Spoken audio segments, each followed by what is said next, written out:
BDSM, ça peut être humoristique, enfin tout est envisageable. Mais en tout cas, il faut vraiment que la question sexuelle soit centrale. C'est ce qu'on attend.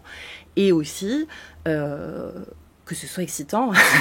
C'est quand même un des buts de la littérature érotique et c'est ce qui nous meut. Je pense que c'est vraiment la notion de plaisir.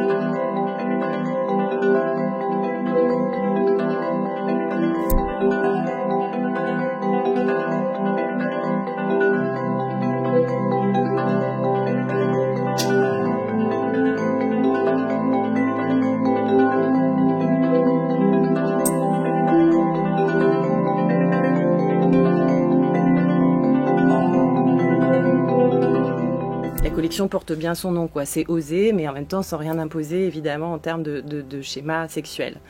Et cette collection a marqué un tournant parce qu'elle a très vite très bien marché. Vraiment, les ventes se sont avérées très très bonnes rapidement. Voilà, il y a eu 10 ans où clairement c'était grâce à Oser qu'on faisait la majorité de notre chiffre d'affaires à la Musardine. Et je pense que c'était vraiment un public très différent en effet du public traditionnel de la littérature érotique. Pour les collections traditionnelles de littérature, c'était quand même évidemment un public plutôt masculin d'un certain âge. Là, ça a ouvert complètement le spectre.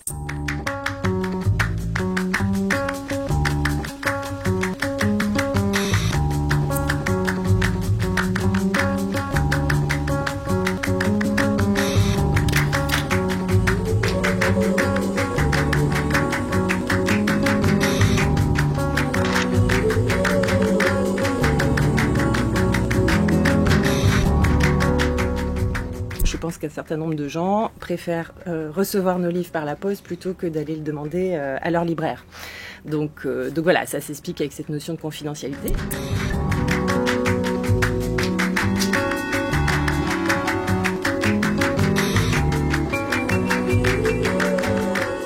Donc actuellement, tout notre catalogue est disponible en numérique et au-delà, puisqu'on fait aussi des livres en primo numérique, ce qu'on appelle du primo numérique, c'est-à-dire des livres qu'on n'a pas encore édités en papier.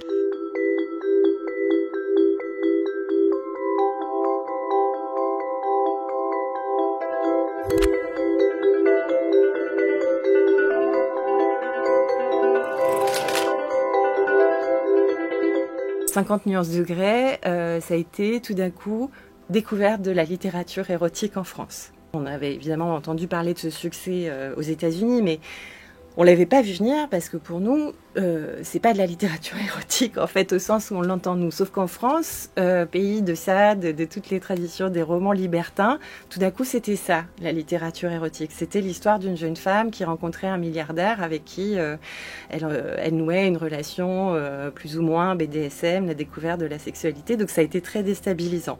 Donc, on a un peu bénéficié de cet engouement. Envers la littérature érotique et surtout de la part du public féminin, ce qui était très nouveau en France. Il y a eu évidemment beaucoup d'auteurs féminins avant ça, notamment Françoise Ray, Pauline Réage, mais là c'était tout d'un coup voilà, la vraie découverte.